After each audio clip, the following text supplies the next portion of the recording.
औज़ुबिल्लाहिमिनश्शैतानिर्रजीम बिस्मिल्लाहिर्रहमानिर्रहीम। जैसा कि आप 10 दिन से ये देख रहे हैं कि कालाबन के अंदर में जो ट्रेजेडी हुई है वो आप सब लोगों के सामने है, क्योंकि मीडिया की सारी टीम्स ने वहाँ विज़िट किया है,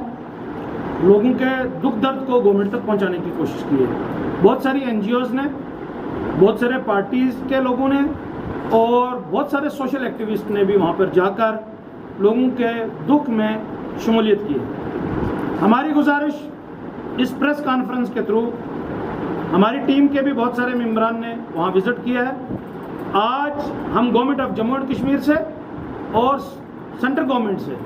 ये अपील करना चाह रहे हैं कि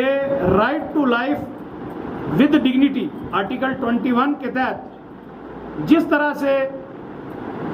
इंसानी जिंदगियों के साथ होना चाहिए था वैसा नहीं हुआ, क्योंकि वहाँ की सबसे बड़ी परेशानी ये आ रही है कि जिन लोगों को वहाँ से शिफ्ट भी किया गया है उनको किसी कुछ स्कूल्स में और पंचायत घर में रखा गया है, जहाँ ना पानी की, ना बिजली की, ना किसी और तरह की फैसिलिटीज़ मौजूद हैं। जो पढ़ने वाले बच्चे हैं उनके लिए भी और जो फीमेल्स हैं उनके लिए भी किसी तरह की फैसिलिटी वहाँ अवेलेबल इस वक्त तक नहीं हुई है। लिहाजा हम ये यूटी गवर्नमेंट से ये कहना चाह रहे हैं कि आपने वहाँ पर जो अभी तक इंतज़ाम किए हैं वो इस लायक नहीं है कि जिससे इंसानी ज़िंदगी चल पाए। जैसा कि टेंट्स अवेलेबल कराए गए हैं, लेकिन टेंट लगाने की उनको जगह ही नहीं है, तो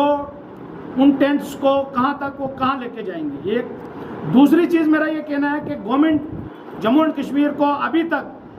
चीफ मिनिस्टर साहब को या सेंटर से कुछ मिनिस्टर्स को कालाबन के दुख में शामिल होना चाहिए था और यहाँ के लिए एक पॉलिसी कम से कम सामने आनी चाहिए थी, जो अभी तक पॉलिसी सामने नहीं आई है। लोग बिलबिला रहे हैं, लोगों की मजबूरियाँ, परेशानियाँ जितनी भी हैं वो सबके सामने हैं, लेकिन जो लोगों के लिए अभी तक कोई कैश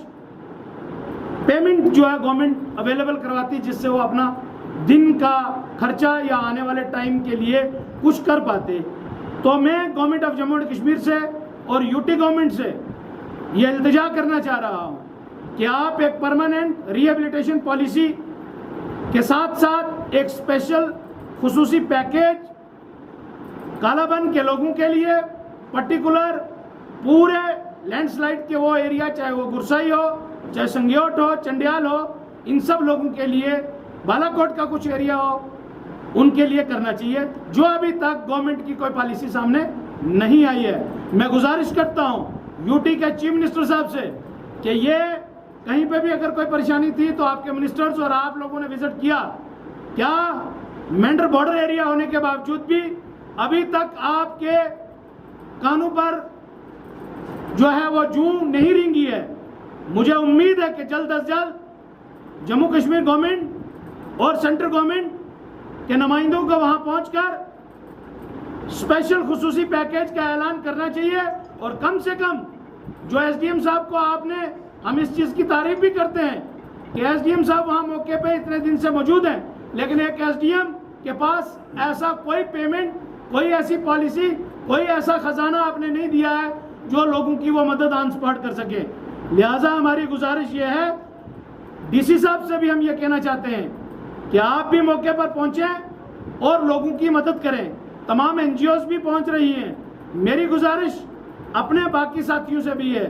पॉलिटिकल सेटअप से बाहर निकलकर, पार्टीइज्म से बाहर निकलकर, कौमियत के इज्म से बाहर निकलकर इंसानी जानों की मदद की जाए। इंसानी उस